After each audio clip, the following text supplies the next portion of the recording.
He didn't just insult me, he erased me. That's what it felt like. The room was full. Soft music playing. People laughing. Glasses clinking. It was supposed to be a celebration, our company's biggest achievement of the year. And I was the one who made it happen. Late nights. Missed dinners. Endless revisions. I built that project from scratch, while everyone else just watched. Especially him. Ryan Carter. My boss. My so-called mentor. He walked onto the stage with that confident smile, adjusting his expensive suit like he owned the world. People clapped. Of course they did. He was the face of a company. And I stood there in the corner, waiting for one thing: recognition. Tonight, Ryan began, holding the mic like a king addressing his people. We celebrate success. More applause. I felt my heart race. This was it. My moment. This project, he continued, was a team effort. But some people think they deserve more credit than they actually do. The room went quiet. Something felt wrong. His eyes moved across the crowd, then stopped. On me. And to those people, he smirked, let this be a lesson. Talent is nothing without discipline. A few people chuckled. My chest tightened.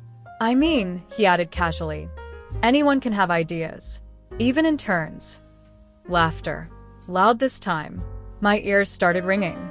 Intern? I had been working there for 3 years. 3 years. I felt every eye in the room turn toward me. Some looked uncomfortable. Others entertained. And Ryan? He just smiled, like he had just told the funniest joke of the night. I didn't say anything. Not a word. I just stood there frozen, humiliated, burning from the inside. That night, I went home and stared at the ceiling for hours. Anger doesn't hit you all at once. It builds. Slowly. Quietly. Like poison.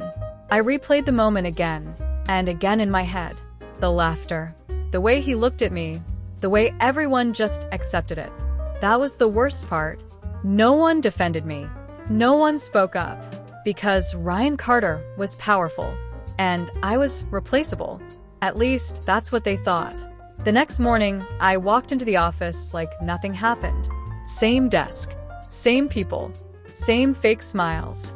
Hey, my coworker Lisa said carefully. About last night. I smiled. It's fine. She looked relieved. Of course she did. No drama. No confrontation. Easy. That's what everyone expected from me. Silence. And I gave it to them. For now. Days passed. Then weeks. I kept working. Quiet. Focused. Observing. But something had changed. I was no longer trying to prove myself. I was studying him. Ryan. His habits. His weaknesses. His secrets. Because people like him, they always have secrets.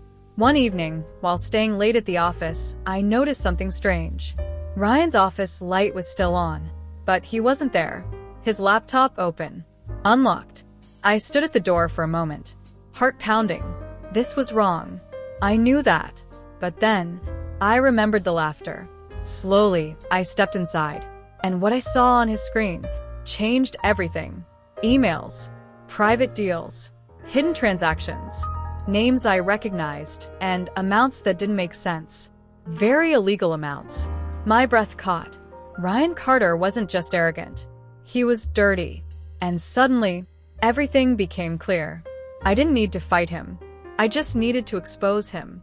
But not yet. Not like this. If I wanted revenge, it had to be perfect. I quietly took a photo of the screen. Then another. And another. Before leaving the room exactly as it was. No trace. No suspicion.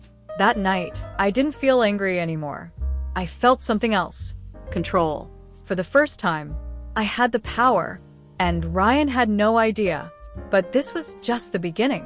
Because what I was planning next was going to destroy him completely. Revenge isn't about anger. It's about patience. And I had plenty of it. For the next few weeks, I became invisible. Not weak, not broken. Invisible. I stopped volunteering in meetings. Stopped sharing ideas. Stopped being valuable. And Ryan? He loved it. I could see it in the way he ignored me now. Like I had finally accepted my place. But behind the scenes, I was building something far more dangerous than he could imagine. Every night, I stayed late, not working, watching, collecting. Ryan wasn't careful. People like him never are. They think they're untouchable. Emails, financial records, private calls. I gathered everything, piece by piece, until the puzzle was complete. And what a beautiful, ugly puzzle it was. Fraud, money laundering, bribes. If this got out, his career wouldn't just end. His life would. But I wasn't done yet, because simple exposure? That would be too easy. Too quick. No. I wanted him to feel what I felt that night. The humiliation, the silence, the eyes watching, judging. So, I waited for the perfect moment. And it came sooner than I expected.